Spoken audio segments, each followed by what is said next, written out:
Hi, this is Chris from Total Parts Plus, and today we have a 2011 Mazda 3 MPS Luxury, stock reference number 5079.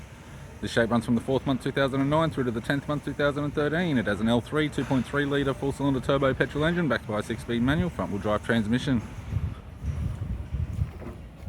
L3 2.3 litre 4-cylinder turbo petrol engine.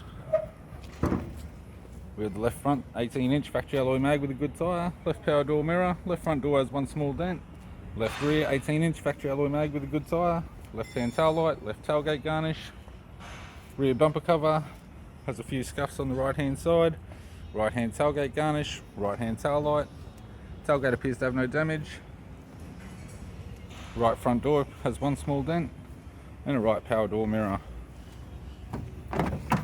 We have the driver's side door trim, power window master switch. This vehicle is fitted with black leather interior, black leather center console lid with red stitching, manual type console, 6-speed manual gear shifter, climate control heater controls, factory 6-stack CD player, display screen, sat nav type, interior mirror, courtesy lamp, sunglass holder type, non-sunroof type, left sun visor, right sun visor, instrument cluster, and an average 3-spoke leather steering wheel with cruise audio and phone and nav buttons. I'm Chris from Total Parts Plus, and I'd like to thank you for watching this video.